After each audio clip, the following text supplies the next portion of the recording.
Pregame.tv breaking down Dallas Cowboys, Detroit Lions, perennial underachievers in the NFL, both playoff contenders. Pretty similar stats across the board with both of these teams, both at 4-3. But of course, the Cowboys, since they reside in the NFC least, looking good to go ahead and win the division, especially off their tremendous defensive performance against the Eagles last week. And the Detroit Lions lose a heartbreaker to the Cincinnati Bengals.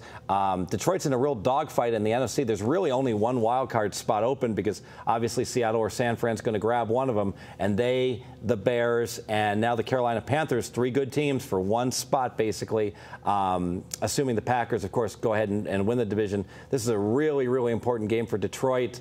Pretty important game for Dallas. Detroit's laying 3 and some extra vig, but possible Dallas is the slightly better team. What do you think, Brady? I have them rated equal. And you could maybe say that Dallas should be rated a little bit lesser than Detroit because of the recent injuries they have had to DeMarcus Ware and DeMarco Murray, but it didn't seem to matter last Sunday. Yeah, I think, I watched that game, and I was just shocked at how bad Foles played. I mean, sometimes it's a team loss. He was horrible. Yeah, and he had been pretty good. It looked like they had found a nice little complement to Michael Vick. You know, if they wanted to go with the dual quarterback situation, he was playing pretty well, but that was an ugly game. And then Matt Barkley comes in and got worse. Yeah, you look at Detroit, and one thing about their stats, and statistically Dallas is slightly better. But I agree with you. I think Detroit is the slightly better team, especially at home where they have a big home field edge. Yeah, right. Because they had that throwaway game against the Packers where Burleson went Papa John with the pizza and, yes. So he's out for the year. He's not that big of a deal. No. But he becomes a big deal when all of a sudden Megatron can't play. Yes. And you talk about one player being worth 3 points to a team. The Packers go up from 7 all the way up to 10. I know those are dead numbers, 8 and 9, but still, huge line move. They destroy Detroit, and so that really skewed a lot of the stats on the Lions. And I agree. Anyone who watches this team knows how important that is. Did you see the Hail Mary? I call it a Hail Mary, the triple team touchdown pass this past week against the Bengals? I didn't, and I watched a lot of that game. It was 24-17, and Stafford... I saw that they had tied the score, but I did not see that play. They were in midfield. I think it was one of those 3rd and longs where it really, 3rd and 8, where it really didn't matter. And Stafford just said, go deep, kind of like Charlie Sheen in that commercial where he's like, It was a broken play. They're all broken plays. I threw a touchdown to my son. We win.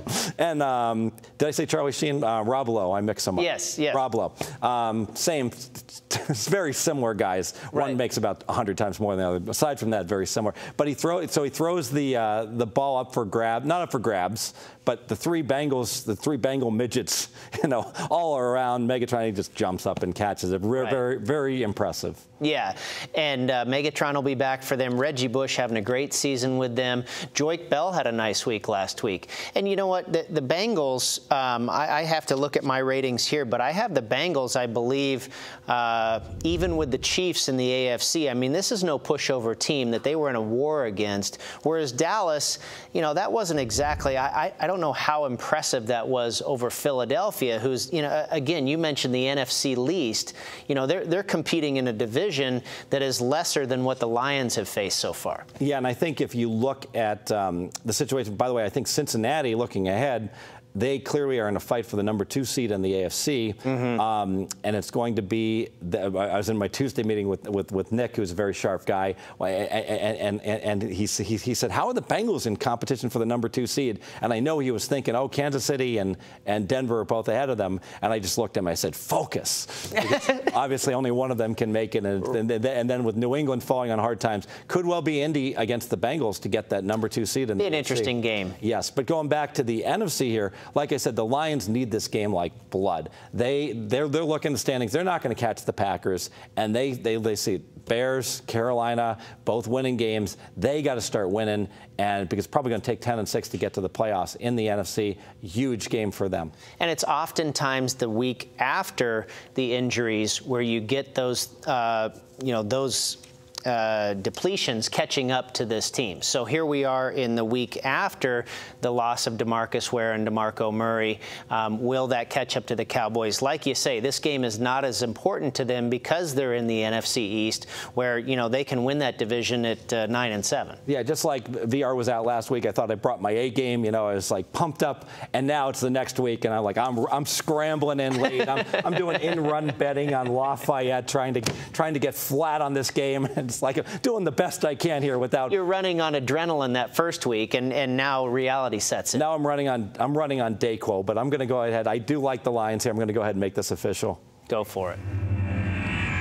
Dallas Cowboys. Let's recap, folks. Game of the year against Denver Broncos. Romo throws for 5,000 yards.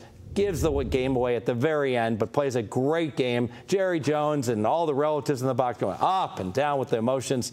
Followed up with the Sunday Night Football game. Washington Redskins come to town. Big, big game. Cowboys only get 230 yards, get all the turnovers. They get the win. One more time now, divisional game against the Eagles. Both teams 3-3 for first place in the NFC East. Huge game. Dallas gets the win on the road. Big game, big game, big game. Now you can make a case for this as an important game at Detroit, but it's a much, much more important game for Detroit. They're the ones who are hosting what used to be America's team. I think it's the Broncos now. And the bottom line is that you cannot keep getting up, up, up for game after game after game. Cowboys are going to be taking their Dayquil, then they're going to be taking their lumps. They're going to go to Detroit in a high-scoring shootout. I think Detroit gets more points. Stafford finds a way. Let's lay the 3 before it goes to 3.5. Get down on that. Another one that I don't think is going to be there on Sunday.